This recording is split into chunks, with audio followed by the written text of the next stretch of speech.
বাংলাদেশ সেনাবাহিনীর কাজ কি গরু ছাগলের আবর্জনা পরিষ্কার করা, ময়লা বর্জ্য এগুলো পরিষ্কার করা, নাকি বাংলাদেশ সেনাবাহিনীর অন্য কোনো কাজ রয়েছে?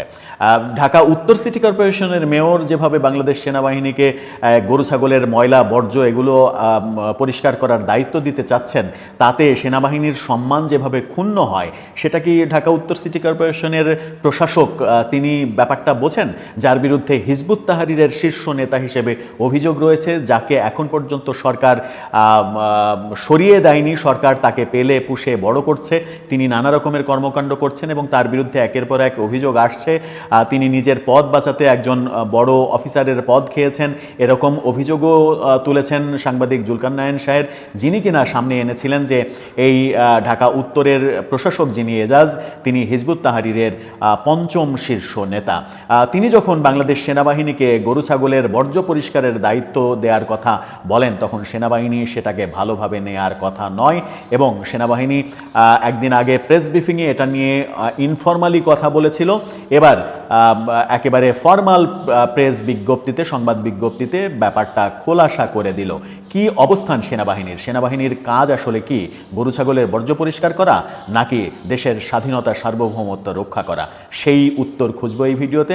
বলছিলাম, ঢাকা উত্তর সিটি কর্পোরেশনের প্রশাসক সাম্প্রতিক সময়ে তিনি বলেছেন যে আগামী কোরবানির ঈদে গরু ছাগলের যে বর্জ্য, সেই বর্জ্য পরিষ্কারে সেনাবাহিনী নিয়োজিত থাকবে, সেনাবাহিনীকে নিয়োজিত করা হবে। এতে সেনাবাহিনী চরমভাবে নিজেদেরকে অপমানিত বোধ করেছে এবং সেটা বোধ করারই কথা। ঢাকা উত্তর সিটির প্রশাসককে যে সরাসরি জবাবদিহির আওতায় আনা হয়নি এখন পর্যন্ত, সেটাও একটা মানে আশ্চর্যের কারণ। সেনাবাহিনী তাদের প্রেস বিজ্ঞপ্তিতে ব্যাপারটা নিশ্চিত করেছে যে কোনটা তাদের কাজ আর কোনটা তাদের কাজ নয়। প্রেস বিজ্ঞপ্তি আজকেই কিছুক্ষণ আগে, এই ভিডিওটা যখন করছি বিকেলে এই প্রেস বিজ্ঞপ্তিটা দেওয়া হয়েছে সামাজিক যোগাযোগ মাধ্যমে, বাংলাদেশ আর্মি এবং আইএসপিআর এর পেজ থেকেই এই প্রেস বিজ্ঞপ্তি দেওয়া হয়েছে, আপনারা দেখে নিতে পারেন স্ক্রিনশটে সেই প্রেস বিজ্ঞপ্তিটা।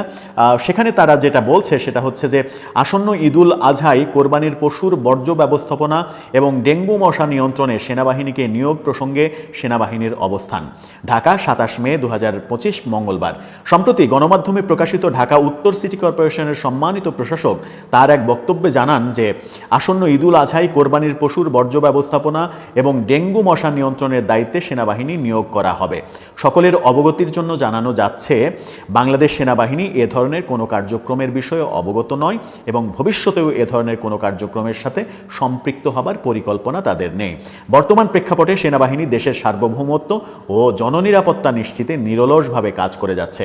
এ ধরনের কার্যক্রম পরিচালনার জন্য সংশ্লিষ্ট ও উপযুক্ত সংস্থাসমূহকে দায়িত্ব প্রদান করাই যৌক্তিক বলে বাংলাদেশ সেনাবাহিনী মনে করে। অর্থাৎ আপনি বর্জ্য ব্যবস্থাপনা যাদেরকে দিয়ে করানো উচিত, যারা এই কাজ করতে অভ্যস্ত কিংবা যাদের যোগ্যতা ওই কাজ করার, তাদেরকে দিয়ে ওই কাজ করান। সেনাবাহিনীকে কেন এর মাঝে টানেন? সেনাবাহিনী কেন গরু ছাগলের বর্জ্য পরিষ্কার করতে যাবে? এই কাজে কেন যাবে? সেনাবাহিনী যখন দেশের একেবারে ক্রান্তি লগ্নে দেশের স্বাধীনতা, সার্বভৌমত্ব, নিরাপত্তা এগুলো নিয়ে কাজ করছে, তখন ঢাকা উত্তর সিটির প্রশাসক কোন ক্ষমতা বলে বললেন সেনাবাহিনী কি তার আন্ডারে, সেনাবাহিনী কি তার অধীনস্থ, যে তিনি নিজ ক্ষমতা বলে দিলেন যে এই কাজে সেনাবাহিনী নিয়োগ করা হবে? এটা তার এখতিয়ার বহির্ভূত, এটা তিনি বলতে পারেন না, বরং তাকে জবাবদিহির মধ্যে আনা উচিত। কারণ সেনাবাহিনী তার পৈতৃক সম্পত্তি নয় যে সেনাবাহিনীকে যে কোনো জায়গায় কাজে লাগাবেন এই ঘোষণা দিয়ে দিবেন সরকার এবং সেনাবাহিনীর সঙ্গে কোনো ধরনের আলোচনা না করে।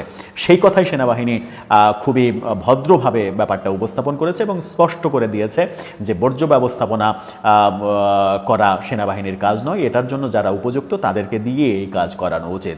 তাতে আপনি কি বুঝলেন দর্শক? ঢাকা উত্তর সিটি কর্পোরেশনের প্রশাসক যখন সেনাবাহিনীকে এই ধরনের তুচ্ছ-তাচ্ছিল্য জ্ঞান করার চেষ্টা করে, তখন সরকার সেনাবাহিনীকে করিডোর, জাতীয় নিরাপত্তার বহু ইস্যুতে যে অন্ধকারে রাখছে, দুইটার কি এক ধরনের মিল খুঁজে পান? দুইটা কি একই সূত্রে গাঁথা? আপনার মতামত জানিয়ে লিখতে পারেন আমাদের কমেন্ট বক্সে।